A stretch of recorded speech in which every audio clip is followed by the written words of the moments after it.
Hi friends, good afternoon. Welcome back to our channel smart Gautami. ఎలా ఉన్నారు అందరూ? ఏం చేస్తున్నారు? బాగున్నారా? నేనైతే చాలా బాగున్నాను అండ్ మీరు కూడా బాగున్నారని, బాగుండాలని మనస్ఫూర్తిగా కోరుకుంటున్నాను.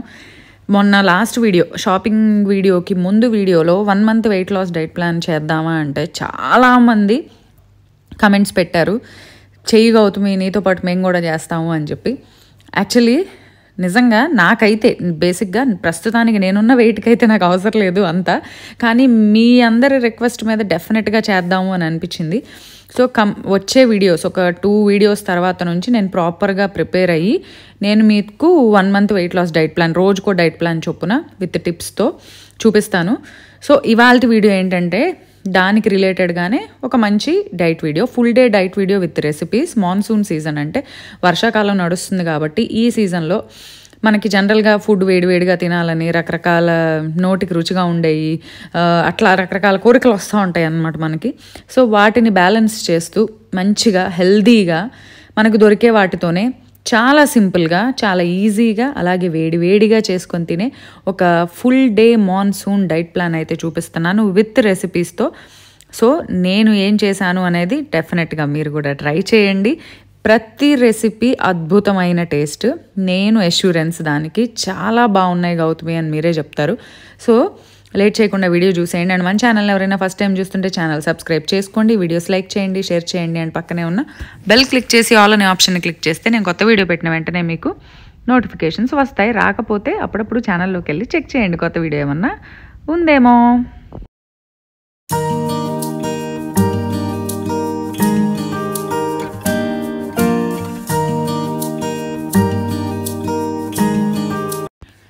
So what ever the diet plan, మనం ఫుడ్ డే వచ్చేసి డీటాక్స్తో స్టార్ట్ చేస్తాం కాబట్టి మాన్సూన్ వర్షాకాలం కాబట్టి కొంచెం జింజరు, పసుపు లాంటివి ఎక్కువ వేసుకొని డీటాక్స్ అయితే మార్నింగ్ తీసుకోండి.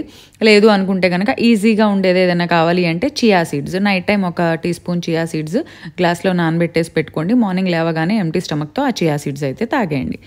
అండ్ బ్రేక్ఫాస్ట్ విషయానికి వస్తే జనరల్గా అయితే వర్షం పడేటప్పుడు వేడివేడిగా దోశలు, ఇడ్లీ కన్నా కూడా వేడివేడిగా దోశ, ఊతప్పం ఇలాంటివి తినాలనిపిస్తూ ఉంటాయి. సమ్ టైమ్స్ వాటికి పిండ్లు రెడీగా ఉండకపోవచ్చు ఇంట్లో.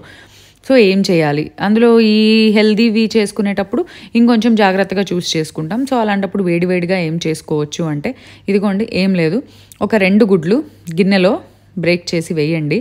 దాంట్లో వాటిని బాగా బీట్ చేయండి. ఎంత బాగా బీట్ చేస్తే మనకి అంత బాగా పొంగుద్ది అనమాట. జనరల్గా ఎంత నురగలాగా వస్తే ఇంకా బీటర్తో చేస్తే బాగుంటుంది, కానీ దాన్ని కడుక్కునేసరికి వస్తుంది నీరసం. అసలే ఎగ్ కదా, వాసన వస్తుంది. ఎంత కడిగినా 4 సార్లు కడిగి ఆ గిన్నెలు ఎండలో పెట్టినా ఏదో కార్నర్లో ఆ వాసన వస్తూనే ఉంటాయి ఎగ్గుతో. కానీ హెల్త్కి మంచిది కదా. దీంట్లో 1 teaspoon, పెద్ద స్పూన్ అయితే 1/2 spoon, చిన్నదైతే 1 spoon రోస్ట్ చేసి గ్రైండ్ చేసి పెట్టుకున్న సిన్నమన్ పౌడర్, దాల్చిన చెక్క పొడి. నేనైతే దాల్చిన చెక్క పొడి చేసి ఒకేసారి పెట్టుకుంటా, ఎందుకంటే ఓవర్ నైట్ ఓట్స్లోకి, స్మూతీస్లోకి బీభత్సంగా వాడతాను అందుకని. సో అలా ఒకసారి చేసి పెట్టుకుంటే మనకు పని ఉండదు. దీంట్లోకి 1 పావు గ్లాస్ అంటే అరౌండ్ 25 to 30 ml మిల్క్, కాచి చల్లార్చిన పాలు 25 to 30 ml 2 గుడ్లకి. సో గుడ్లు చూసారా యోక్ ఎంత ఎల్లిగా ఉందో, ఎంత ఆరెంజ్గా ఉందో. ఏదో న్యూట్రీ ఎగ్స్ అని చెప్పి దొరికితే తెచ్చాను వాటి యోక్ పచ్చగా ఉంది అసలు. సో ఇదైతే ఆర్గానిక్ పటిక బెల్లం. ఇది నాకు చోట దొరుకుతుంది అప్పుడప్పుడు, రెగ్యులర్గా కూడా ఉండట్లేదు. ఎప్పుడో ఒక ఆర్గానిక్ షాప్ ఉంటుంది అనమాట. సో లక్కీగా దొరికినప్పుడు ఒకేసారి 1 kg తెచ్చిపెట్టేసుకుంటాను. మామూలుగా అయితే పటిక బెల్లం తెల్లగా ఉంటుంది కదా, ఇది చూసారు కదా ఎల్లో రంగు, ఏ సాల్ట్స్ అలాంటివి ఏం కలపందనమాట. సో అది తెచ్చుకుంటాను నేను. సో ఆ పటిక బెల్లాన్ని పొడిలాగా చేసుకున్నాను. అది కొంచెం 1/2 spoon వేసుకున్నా ఈ బీట్ చేసిన మిక్చర్లో.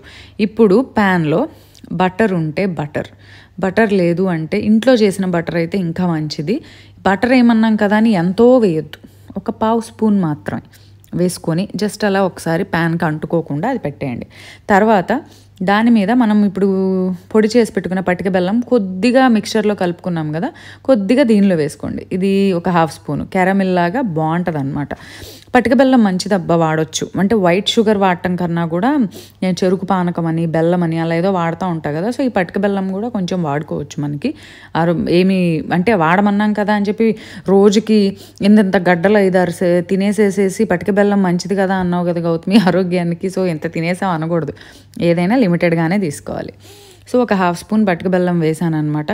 నేనైతే ఇంక ఇది తప్ప డే మొత్తంలో నేను షుగర్ తీసుకునేది వేరేది ఏదీ లేదు. ఇంకో రూపంలో నాకు షుగర్ వెళ్ళదు. కాబట్టి ఒక స్పూన్ షుగర్ అనేది నేను తీసుకునేది ఈ రూపంలో తీసేసుకుంటా. వైట్ షుగర్ మాత్రం నేను వాడను. నేను అస్సలు వాడనున్న వాటిలో వైట్ షుగరు, మైదా ఇవన్నీ నేను అసలు ముట్టుకోను. దాంట్లో కొంచెం సిన్నమన్ పౌడర్ కూడా వేసి పైన బాగా పండిన బనానా సన్నటి చక్రాల్లాగా కట్ చేసి పెట్టేశాను అనమాట. సో అదేంటంటే ప్యాన్లో ఫ్లేమ్కి ఆ పటిక బెల్లం కరిగి మంచి క్యారమిల్ లాగా తయారవుతుంది అనమాట. సో దీని మీద మనం ఆల్రెడీ బీట్ చేసి పెట్టుకున్న ఈ egg, milk, cinnamon powder mix ఏదైతే ఉందో ఇది వేసేసుకోవచ్చు. కావాలంటే ఆ షుగర్ క్వాంటిటీ కొంచెం తగ్గించుకోవచ్చు కూడా. ఎలాగూ బనానా బాగా స్వీట్గా ఉంటుంది కాబట్టి మనం తగ్గించుకోవచ్చు. అసలు స్కిప్ చేసినా కూడా ప్రాబ్లం లేదు, అసలు వేయకుండా ఉన్నా కూడా ప్రాబ్లం లేదు. ఇది పిల్లలకి బాగా నచ్చుతుంది అబ్బా. ఇది మనం డైట్లో చక్కగా ఇది తినడం ఎంత బాగుంటుందో పిల్లలకు కూడా మనం చేసేది ఇట్లాంటివి బాగా నచ్చుతాయి, వెరైటీగా ఉంటాయి. నాకైతే బేసిక్గా banana cake, banana flavour, banana oat meal cake, banana walnut cake, banana wheat ఫ్లోర్తో చేసేవి నేను చేస్తూ ఉంటాను అప్పుడప్పుడు, డేట్స్తో అలాగా. సో నాకు బేసిక్గా బనానా ఫ్లేవర్ చాలా ఇష్టం. సో ఇప్పుడైతే చూసారు కదా చక్కగా స్లోగా విరక్కుండా, ఎంత జాగ్రత్తగా తిప్పినా విరిగిందబ్బా, విరక్కుండా అనేది ఉండదు. సో చూసారు కదా అడుగున మనం ఆ పటిక బెల్లం వేసి అది వేయడం వల్ల అది కరిగి ఆ వేడికి ఒక మంచి క్యారమిల్ ఫ్లేవర్ వస్తుంది అనమాట. ఎలా తిప్పానో తెలుసా? యాక్చువల్లీ ప్యాన్ వచ్చి మంచి కంఫర్టబుల్గా ఉన్న ప్యాన్ అయితే ఐరన్ ఉంటాయి. నా దగ్గర అయితే ఈ సైజ్ది ఐరన్ది లేదు, బాగా పెద్దది ఉంది, అందుకని చిన్నది పెట్టాను అనమాట. ఇది నేను ఎలా తీసానంటే తిప్పడానికి మామూలుగా తిప్పితే విరిగిపోయిందబ్బా. దాన్ని అలా ఒక ప్లేట్లోకి ఉంచుకొని మళ్ళీ ఆ ప్లేట్లో నుంచి దీనిలోకి వేసాను అనమాట. అయినా కూడా ఒక కార్నర్ అయితే విరిగింది. బట్ మీరు కంఫర్టబుల్గా ఉన్న ప్యాన్లో వేయండి, డెఫినెట్గా విరగకుండా మంచిగా వస్తుంది. సో ఇప్పుడైతే రెడీ అయిపోయింది. తర్వాత చక్కగా స్టవ్ ఆఫ్ చేసేసుకొని నైఫ్తో 4 పీసెస్ లాగా కట్ చేసుకున్నాను. కట్ చేసుకునే తినాలని ఏం లేదు, కాకపోతే చూపించాలంటే మనకు కొంచెం నీట్గా ప్రజెంట్ చేయడానికి ఉండాలి కదా అని చెప్పి కట్ చేశాను అనమాట. మామూలుగా అయితే అలా ప్లేట్లో వేసుకొని దాని మీద జనరల్గా అయితే మేపుల్ సిరప్ అని చెప్పి ఇలాంటి రకరకాలు వాడుతూ ఉంటారు. కానీ అన్నీ మంచివి కాదు. ప్రతిదీ అంటే షుగర్ సబ్స్టిట్యూట్ అని చెప్పిన ప్రతిదీ కూడా మనం వాడకూడదు, దానికి కూడా కొన్ని లిమిటేషన్స్ ఉన్నాయన్నమాట. నేనైతే మోస్ట్లీ కొద్దిగా హనీతో తింటాను. వీటికి హనీ కాంబినేషన్ బాగుంటుంది. కానీ ఆల్రెడీ దీంట్లోనే షుగర్ వచ్చేసి మనం ప్యాన్లో వేసాము, అలాగే బనానాలో షుగర్ ఉంటుంది కాబట్టి ఇంకా అసలు హనీ అవసరం కూడా లేదనమాట. ఇదే కొంచెం తీయగా ఉంటుంది, మళ్ళీ అది వేసుకుంటే వెగట వచ్చేస్తుంది. సో ఇది డైరెక్ట్గా ఇలా తినేయచ్చు. ఎంత బాగుంటుందో తెలుసా, అసలు ఎంత బాగుంటుందో, చాలా యమ్మీగా, చాలా రిచ్ టేస్ట్ అనమాట. కానీ వేడివేడిగా తినేయండి. ఇది బ్రేక్ఫాస్ట్. దీంతో పాటుగా వర్షాకాలం కాబట్టి ఇన్ఫెక్షన్స్ అవి వస్తూ ఉంటాయి కాబట్టి పెప్పర్, కొంచెం పసుపు వేసుకున్న పాలు, ఇలాచి వేసుకొని మంచిగా 1 కప్పు పాలు తాగండి. కాఫీ, టీ కన్నా అది బెస్ట్ నన్ను అడిగితే. అండ్ తర్వాత లంచ్ విషయానికి వస్తే ఒక రెగ్యులర్గా అంటే బ్రౌన్ రైస్, ఇదిగోండి నేను వాడే బ్రౌన్ రైస్ ఇది, చక్కగా 2 గంటలు నానబెట్టుకొని 4 విజిల్స్ వచ్చేలాగా ఉడకబెడతాను. ఈ బ్రౌన్ రైస్లోకి నేను ఆ రోజు ఇంట్లో ఆకుకూర వండితే ఆకుకూర, ఏ కూర వండితే ఆ కూరతో తింటాను.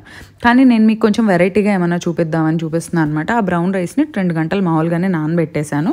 అది పక్కన పెట్టేసి అవి నానింది అనుకునే లోపు సొరకాయ, 1 పావు సొరకాయ తీసుకున్నాను అనమాట. సొరకాయలో వాటర్ ఎక్కువ ఉంటుంది, బేసిక్గా చప్పగా ఉంటుంది వెజిటబుల్ అది ఇది అనుకుంటారు. కానీ సాంబార్లో వేసిన, పప్పులో వేసిన, రోటి పచ్చడి చేసిన, తెపాల చెక్కల్లో వేసిన, ఇంకోటి ఏంటి తెలంగాణ వాళ్ళు సర్వపిండి అని చేస్తారు, దాంట్లో చేసిన, దేంట్లో చేసినా సరే ఈ సొరకాయ తురిమేస్తే వచ్చే టేస్టే వేరనమాట. నాకైతే బాగా ఇష్టం. నాకు అసలు అన్ని వెజిటబుల్స్ తింటాను అబ్బా, ఇది ఇష్టం అది ఇష్టం అని ఏం లేదు, అన్నీ తినేస్తాక. బేసిక్గా కాకరకాయ అంటే బాగా ఇష్టం. మా అమ్మమ్మ భలే ఉండేది కాకరకాయ కూర, అసలు ఇంకా ఆ కూర ఎప్పటికీ మర్చిపోలేను నేను. అండ్ నాకు ఎన్నిసార్లు ట్రై చేసిన అలా రాదు కూడా. సో ఇప్పుడైతే చూడండి చక్కగా సొరకాయని మంచిగా తురుముకున్నా. కొత్తగా కొన్నాను అబ్బా ఈ తురిమేది, ఈ మధ్య హోమ్ సెంటర్లో ఎప్పుడో వాడేసేదాన్ని. తురిమిన సొరకాయ చాలా పొడవుగా బలి వచ్చింది తురిమేది. నా దగ్గర వేరేది మంచంలాగా ఉండేది ఉంది, కానీ ఇలా నిలబెట్టి చేసేది లేదు. ఇది తీసుకొచ్చా అనమాట. భలే ఉంది, భలే వర్క్ చేసింది.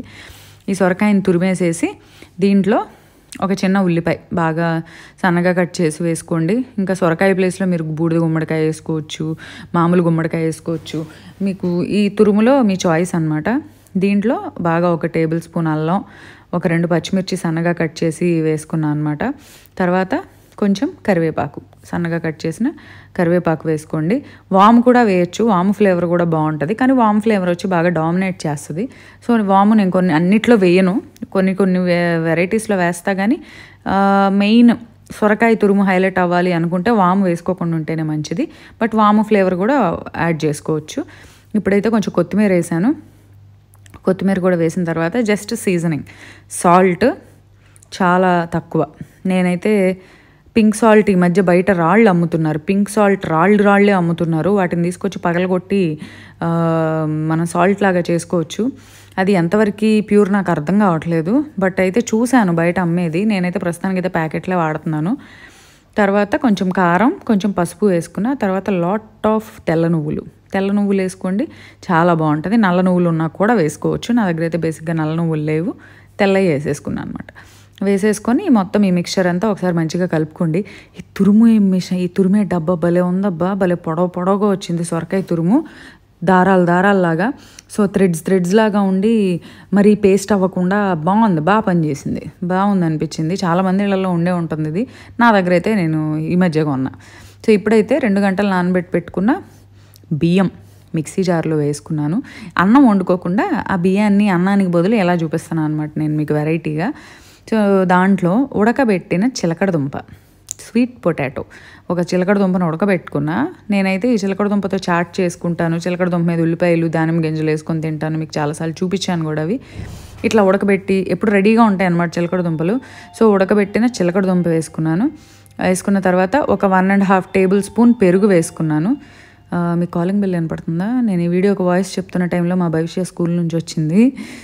పెరుగు కూడా వేసుకున్నాను అనమాట. పెరుగు కూడా వేసుకొని బాగా స్మూత్గా ప్యూరీలాగా గ్రైండ్ చేసుకోండి. గ్రైండ్ చేసుకొని దీన్ని ఇప్పుడు ఆల్రెడీ మనం కలిపి పెట్టుకున్న ఈ మిక్చర్ ఏదైతే ఉందో ఆ మిక్చర్లో వేసేసేయండి. వేసిన తర్వాత ఆ జార్లో కొద్దిగా వాటర్ పోసి ఆ మిక్చర్ కూడా శుభ్రంగా తొలిపేసి ఆ నీళ్ళు కూడా అందులో పోసేయండి. పోసేస్తే చక్కగా మనకి ఒక థిక్ బ్యాటర్ లాగా, అది ఎలా అంటే మనకి దోశ పిండి కాదు, అలా అని చెప్పి పునుగుల పిండి కాదు, గుంట పొంగనాలు అలాగా. సో తర్వాత గుంట పొంగనాలు బ్యాటర్ లాగా అలా అవుతుందన్నమాట. చక్కగా దీన్ని కావాలంటే గుంట పొంగనాలు వేసుకోవచ్చు. ఒక్కసారి సాల్ట్ చెక్ చేసుకోండి టేస్ట్ సరిపోయిందో లేదో. తర్వాత కొంచెం జీరా లైట్గా వేలుతో నలిపేసి అలా జీలకర్ర వేసేసాను. వేసిన తర్వాత గుంట పొంగనాల్లాగా వేయొచ్చు, కానీ మనకి లంచ్ టైం కదా, నేను ఇది లంచ్లోకి చూపిస్తాను కాబట్టి గుంట పొంగనాలు వచ్చేసి లంచ్లోకి ఎక్కదనమాట. అంటే మైండ్ యాక్సెప్ట్ చేయదు. గుంట పొంగనాలు అంటే బ్రేక్ఫాస్ట్, డిన్నర్, స్నాక్ లాగా తింటాం, కానీ లంచ్ అనేసరికి అనిపించదు. అదే రోటీ లాగానో అట్లా తింటే అప్పుడు ఓకే లంచ్ తిన్నాము అన్న ఫీల్ వస్తుందన్నమాట. సో ఇప్పుడైతే ప్యాన్ మీద కొద్దిగా ఆయిల్ అప్లై చేసుకొని ఈ బ్యాటర్ ఏదైతే ఉందో, చెప్పా కదా సొరకాయ బాగా పొడవుగా తురిమానని చెప్పి వచ్చిందని, అది చక్కగా థ్రెడ్స్గా ఉండి మరి పేస్ట్ అవ్వకుండా చక్కగా కుక్ అయ్యి క్రిస్పీగా, ఆ రోటీ ఎంత క్రిస్పీ అంటే అది మీకు ఇష్టమైన దాన్ని బట్టి, మీకు మెత్తగా తినాలనిపించింది అనుకోండి ఎక్కువసేపు కుక్ చేసుకోవాల్సిన పని లేదు. అదే మీకు క్రిస్పీగా కావాలనుకోండి కొద్దిగా ఎక్కువసేపు కుక్ చేస్తే రోటీ భలే క్రిస్పీగా వస్తుంది. టేస్ట్ కూడా నిజంగా చెప్తున్నా చాలా అంటే చాలా బాగుంది. ఇది లంచ్లోకి చేసుకోవాలని ఏం లేదు, కావాలంటే మీరు బ్రేక్ఫాస్ట్లోకి చేసుకోవచ్చు, డిన్నర్లోకి చేసుకోవచ్చు. కానీ పొద్దున్నే బ్రేక్ఫాస్ట్లోకి ఇంత ప్రొసీజర్ చేయాలంటే టైం టేకింగ్. అదే నైట్ టైం కలిపి పెట్టేసుకొని కావాలంటే మీరు పొద్దున్నే వాడుకోవచ్చు అదే పిండిని, అప్పటికప్పుడు చేయాలని పని కూడా ఏం లేదు. నైట్ టైం కలిపేసుకోండి, పొద్దున మీరు వాడేసుకోవచ్చు. సో ఇప్పుడైతే చక్కగా రోటీలాగా ప్యాన్ మీద స్ప్రెడ్ చేశాను. దీంట్లో ఇంకా క్యారెట్ తురుము, బీట్రూట్ తురుము ఇలాంటివి కూడా వేసుకోవచ్చు అనమాట. ఇప్పుడు లైట్గా కొద్దిగా ఆయిల్, కావాలంటే ఇంకోటి కూడా చెప్తున్నా ఆప్షన్, ఇట్లా ఆయిల్ చుట్టూ వేయకుండా పిండిలోనే ఒక 1-2 స్పూన్స్ ఆయిల్ కలిపేసుకున్నా కూడా అట్లా కూడా వేసుకోవచ్చు. ఇంకా అసలు ఆయిల్ అనేది వేయకుండా కూడా కాల్చుకోవచ్చు. కానీ మనకు క్రిస్పీగా కావాలంటే కొంచెం విడిగా వేస్తేనే బాగుంటుంది. నువ్వులు చూసారా తెల్లగా మధ్యలో కనిపిస్తున్నాయి, అవన్నీ ఈ రోటీ కాలాక ఎంత టేస్టీగా ఉంటాయో తెలుసా. చక్కగా ఒకవైపు కాలింది అనుకున్నాక రెండో వైపు తిప్పుకోండి, మంచి గోల్డెన్ బ్రౌన్ కలర్ వస్తుంది. నిజంగా అబ్బా ఎంత టేస్టీ, అసలు ఎంత హెల్దీయో చూడండి. ఇందులో మనకు అన్హెల్దీ అన్నది ఏదీ లేదు. టేస్ట్ ఏమన్నా తక్కువ ఉందా, మనం ఇట్లా హెల్తీ డైట్ రెసిపీ చేస్తున్నాం, డైట్ రెసిపీ అనగానే అందరికీ చిన్న చూపు, అబ్బా చాలా చిన్న చూపు చూస్తారు డైట్ చేస్తున్నాం అన్న వాళ్ళని. ఏంటో వీళ్ళు ఫుడ్ని మిస్ అయిపోతున్నారు, వీళ్ళు జీవితాన్ని కోల్పోయారు అన్నట్టుగా ఎక్కడికన్నా వెళ్తే మేము ఇది తినము అది తినము అని చెప్పి జనరల్గా ఏదన్నా జంక్ ఫుడ్ చూపించినప్పుడు నాకు వద్దు నేను తిన్నాను అనగానే ఒకవైపు జాలిగా చూస్తారనమాట, చీ మీరేం తినలేరు, మీకు అసలు మీ వల్ల కాదని. కానీ నేను ఎంత కంఫర్టబుల్గా ఫీల్ అవుతానంటే అలా వద్దు అని చెప్పినప్పుడు ఎంత హ్యాపీగా అనిపిస్తుందో లోపల. ఏమనంటే ఎస్, నేను నా హెల్దీ ఫుడ్ అనే దానికి నేను స్టిక్ అయి ఉన్నాను, సో ఇదే తింటాను అన్నది నా మైండ్లో డామినేట్ చేసి చాలా అంటే చాలా గుడ్ ఫీలింగ్ వస్తుంది నిజంగా. కానీ ఈ డైట్ రెసిపీస్ అంటే చాలా చిన్న చూపు ఉంది సొసైటీలో నిజంగా. చూడండి, చూడటానికే ఎంత బాగుందంటే తినటానికి ఎంత బాగుంటుంది. ఏంటంటే ఇది ఎలా ఉంటాయో, అబ్బో ఏం తింటాం, పచ్చిగడ్డి తిన్నట్టు ఉంటుంది, ఎలా ఉంటుంది, ఈ డైలాగ్స్ నేను కామన్గా వింటూ ఉంటాను అనమాట. కానీ నిజంగా ఈ రోటీ ట్రై చేయండి. నేనైతే కొంచెం క్రిస్పీగా కాల్చుకున్నా, అందుకని చెప్పి కొంచెం రెడ్గా ఉంది. మీకు అంత వద్దు అనుకుంటే తగ్గించవచ్చు.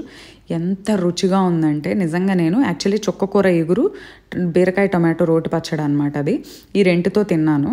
కానీ ఆ 2 కూరలు తినలేదు, కూర పచ్చడి ఏది ముట్టుకోలే, ఒట్టిదే తినేసాను అనమాట. రెండు రోటీలు శుభ్రంగా తిని ఒక గిన్నెడు పెరుగు తినేయచ్చు. అసలు కూర నథింగ్, కూర అవసరంలా, ఒట్టిగా తినేయచ్చు, కూర పని కూడా ఉండదు వీటికి. చక్కగా తినండి. అండ్ తర్వాత ఒక మంచి కప్ పెరుగు తినేయండి. అండ్ ఈవినింగ్ వచ్చేసరికి ఏదో ఒక జ్యూస్, అబ్బా Apple, carrot, beetroot, ginger, lemon కలిపి ఏబీసీ జ్యూస్, లేదా ఇమ్యూనిటీని పెంచడానికి ఈ వర్షాలు పడేటప్పుడు ఇన్ఫెక్షన్స్ ఎక్కువ వస్తుంటాయి కాబట్టి వైటమిన్ సి ఎక్కువ ఉండే పైనాపిల్, ఆరెంజ్, కీరా, జింజర్, పుదీనా విడివిడిగా అన్నా చేసుకోండి, లేదా వీటన్నిటిని కలిపైనా సరే చేసుకొని మంచి జ్యూస్ చేసుకొని తాగండి. లేదు అనుకుంటే ఇవేమీ లేవు మా దగ్గర అనుకుంటే గ్రీన్ టీ తాగండి. గ్రీన్ టీ విత్ ఏదన్నా మంచి స్నాక్. నేనైతే ఈ మధ్య కాలంలో ఎక్కువగా ఆల్ సీడ్స్, నట్స్, చిక్కీ కానీ లడ్డు కానీ అలా తింటున్నాను అనమాట. మల్టీ మిల్లెట్స్ లడ్డు, అలాగా రాగి లడ్డు, ఫ్లాక్సీడ్ లడ్డు, ఈ మధ్య బాగా చెప్తున్నా కదా మునగాకు లడ్డు, ఇవన్నీ అది. అండ్ డిన్నర్ విషయానికి వస్తే చక్కగా ఒక ప్యాన్లో 1 టీ స్పూన్ నెయ్యి వేసుకున్నా. నా దగ్గర బటర్ లేదు, బేసిక్గా ఆవు నెయ్యి అని మామూలు నెయ్యి ఉంది ఇంట్లో చేసినవి. సో నేను 1 టీ స్పూన్ ఆవు నెయ్యి వేసుకున్నాను. అది వేడైన తర్వాత ఇదేంటంటే నథింగ్ బట్ సూప్. సో వర్షాకాలమైనా చలికాలమైనా కొంచెం మనం నైట్ టైం సూప్స్ అనేవి చాలా హెల్దీగా ఉంటాయి, చాలా లైట్గా ఉంటాయి, సింపుల్గా ఉంటాయి. సో నేనైతే ఒక మంచి సూప్ చూపిస్తున్నా. దానికి 1 టీ స్పూన్ అల్లం, 1 టీ స్పూన్ గార్లిక్, అలాగే కొత్తిమీర కాడలు. కొత్తిమీర యాక్చువల్లీ స్ప్రింగ్ ఆనియన్ ఉంటే వేసుకోవచ్చు. సో స్ప్రింగ్ ఆనియన్ అవైలబుల్గా అందరి దగ్గర ఉండదు. సో అందుకని చెప్పి కొత్తిమీర బాగా కాడలు కట్ చేసి వేసుకున్నా. అలాగే కొద్దిగా ఉల్లిపాయ, సన్నగా తరిగిన ఉల్లిపాయ వేసేసుకొని మంచిగా వేయించుకోండి. పొయ్యి బాగా లో పెట్టుకోండి. జింజర్, గార్లిక్ ఊరికే బర్న్ అయిపోతాయి. గార్లిక్ బర్న్ అయిందంటే, జింజర్ బర్న్ అయినా పర్వాలేదు, కానీ గార్లిక్ బర్న్ అయిందంటే ఆ మాడు వాసన సూప్ని డామినేట్ చేస్తూ ఉంటుంది అనమాట. సో వెల్లుల్లిపాయ అసలు మాడకూడదు, మాడితే బాగోదు. అండ్ ఈ స్టెప్ వచ్చి కంప్లీట్లీ ఆప్షనల్ అబ్బా. చికెన్ సన్నగా చిన్న చిన్న ముక్కలుగా కట్ చేసుకున్న చికెన్ ఒక 2 టేబుల్ స్పూన్స్ వేసాను. సో మీరు కనుక వెజిటేరియన్స్ అయితే ఈ చికెన్ అన్న పదాన్ని మర్చిపోండి, అసలు ఆ పార్ట్ని వదిలేయండి, వేయలేదు, మీరు చూడలేదు అంతే. సో మీరు నాన్ వెజిటేరియన్స్ అయితే జస్ట్ మీకు ఇంకా ఎక్స్ట్రా టేస్ట్ కోసం బోన్లెస్ చికెన్, అంటే బోన్లెస్ ఏం కాదు, ఇంట్లోకి మామూలుగా తెచ్చిన చికెన్ ఉంటుంది కదా పిల్లల కోసమనో సండే అనో తెచ్చినప్పుడు నేనేం చేస్తానంటే అందులో బోన్ లేని ముక్కలు ఒక 4-5 ఏరుకొని పక్కన పెట్టేస్తాను, ఫ్రిడ్జ్లో పెట్టేసి వాటిని ఇలా వాడుతూ ఉంటాను అనమాట. సో సపరేట్గా తెప్పించేది ఏం కాదు. సో చికెన్ సన్నగా కట్ చేసి వేసాను, కొద్దిగా ఉప్పు వేసాను అనమాట. తర్వాత ఒక 1/2 లీటర్ నీళ్ళల్లో చిన్న ముక్క క్యాబేజు, 1/2 క్యారెట్, ఒక 10 అంటే 10 బీన్స్ సన్నగా తరిగి నీళ్ళల్లో వేసి ఒక 5 నిమిషాలు బాయిల్ చేసుకున్నా. బాయిల్ చేసిన తర్వాత ఆ నీళ్లు వడకట్టేసాను. వడకట్టేసి ఆ వడకట్టినాక వచ్చిన వెజిటబుల్స్ ఏవైతే ఉన్నాయో ఆ వెజిటబుల్స్ తెచ్చి ఇందులో వేసాను. Just span of 5 minutes boiling అంతే. ఆ ముక్కలు ఇందులో వేసాను. వేసిన తర్వాత మనం వడకట్టిన నీళ్లు ఉన్నాయి కదా, ఆ నీళ్లు మీరు పొరపాటును కూడా పారిపోయివాకండి. ఈ సూప్లో మనం నీళ్ళు అయ్యే వేసుకుంటాం. సో ఇప్పుడైతే ఇందులో వెజిటబుల్స్ కూడా వేసుకొని ఒక 5 నిమిషాలు వేయించుకున్న తర్వాత ఒక 2 టేబుల్ స్పూన్స్ ఓట్స్ వేసుకోండి. రోల్డ్ ఓట్స్ అనేవి దొరుకుతాయి మనకి, ఆన్లైన్ దొరుకుతాయి, షాపుల్లో దొరుకుతాయి, ప్యాకెట్ మీద చూసి కొనుక్కోండి రోల్డ్ ఓట్స్ అని. ఓట్స్ తెచ్చుకొని అవి 2 టేబుల్ స్పూన్స్ వేసుకున్నాను. ఎందుకంటే మనకి జనరల్గా సూప్ అనేసరికి కొంచెం థిక్గా ఉంటే కన్సిస్టెన్సీ బాగుంటుంది. ఆ కన్సిస్టెన్సీ థిక్ అవడం కోసం ఏం చేస్తారంటే కార్న్ఫ్లోర్ అలాంటివి మిక్స్ చేసి పోస్తారు. రాగి పిండి కూడా కలిపి పోసుకోవచ్చు. కానీ ఓట్స్కి వచ్చేసరికి సహజంగానే ఒక తీయటి ఫ్లేవర్ ఉంటుంది. సో అదేంటంటే సూప్కి మంచి టెక్స్చర్, కన్సిస్టెన్సీ, ఏమంటారు చిక్కదనం ఉంటుంది చూసారా, అది మంచిగా ఇస్తుంది. అట్ ద సేమ్ టైం మంచి టేస్ట్ కూడా వస్తుంది. సో ఇప్పుడైతే వెజిటబుల్స్ కుక్ చేసిన వాటర్ పోసాను, కొద్దిగా నార్మల్ వాటర్ కూడా పోసాను. సో ఆ నీళ్లు మీరు వడకట్టినప్పుడు తీసేయొద్దు. సో చక్కగా అది పోసేసి ఫ్లేమ్ మీడియంలో పెట్టుకొని కొద్దిగా సీజనింగ్ కోసం పెప్పర్, ఏమీ వేయమబ్బా ఇందులో, జస్ట్ ఉప్పు, పెప్పర్ అండ్ లైట్గా పించ్ షుగర్ వచ్చేసి నేను సల్ఫేట్ ఫ్రీ బ్రౌన్ షుగర్ అని దొరుకుతుంది. నేను ఒక ఆర్గానిక్ షాప్లో తెచ్చుకుంటా అని చెప్పా కదా, ఆ సల్ఫేట్ ఫ్రీ బ్రౌన్ షుగర్ అని అమ్ముతున్నారు వాళ్ళు. సో ఎప్పుడు ఒకటే చేయను అబ్బా, ఇప్పుడు చెరుకు పానకం వాడుతున్నాను కదా అని చెప్పి 365 days అదే వాడను, బెల్లం పాకం వాడాను అది మారుస్తూ ఉంటాను నేను. ఏది ఒక్కటే రెగ్యులర్గా ఉండదు, ఎందుకంటే రెగ్యులర్గా చేస్తే బోర్ కొట్టుద్ది, అందుకని చెప్పి మారుస్తూ ఉంటాను అనమాట. సో వాళ్ళ దగ్గర సల్ఫేట్ ఫ్రీ షుగర్ అని దొరుకుతుంది, బ్రౌన్ షుగర్, అది తెచ్చుకున్నా. చాలా చాలా లైట్గా ఉంటుంది, షుగర్ కూడా బాగుంది. మంచిగా దేంట్లోనో పాలల్లో కలుపుకొని తాగితే నాకు చాలా బాగా నచ్చుతుంది. సో కొద్దిగా ఒక చిటికెడ వేసాను, ఎందుకంటే సూప్ టేస్ట్ ఎన్హాన్స్ అవుతుంది. జనరల్గా అయితే రెస్టారెంట్స్లో వీటిలో ఏం చేస్తారంటే ఇది వేస్తారబ్బా, అజినోమోటో, మోనోసోడియం గ్లూటమేట్, MSG అంటారే, అది వేస్తారనమాట. దానివల్ల టేస్ట్ ఎన్హాన్స్ అయ్యి కొంచెం స్వీట్నెస్ వచ్చి టేస్ట్ ఎన్హాన్స్ అవుతుంది. సో దాని ప్లేస్లో మనం కొద్దిగా లైట్గా షుగర్ వేసాము అండ్ కొద్దిగా టేస్ట్ అడ్జస్ట్ చేసుకున్నా, అంతే. ఎంత బాగుందంటే సూపు, యూ కాంట్ బిలీవ్. వేడిగా తాగండి, నిజంగా 2 గిన్నెలు సూప్ తాగేస్తాం. 2 గిన్నెలు తాగితే ఇంకేం తినే పని ఉండదు. ఒక గిన్నె కనుక తాగితే ఏదన్నా లైట్గా ఫ్రూట్ కానీ, ఒక రోటీ కానీ, లేదు అంటే కనుక బ్రెడ్ విత్ పీనట్ బటర్ ఒక్క స్లైస్ కానీ, నట్స్ కానీ ఏదైనా తినండి, అంతే. ఇది నేను చూపించిన monsoon healthy diet plan. And ఇంకో వీడియోతో మళ్ళీ కలుద్దాం. అంతవరకు bye bye, have a good day.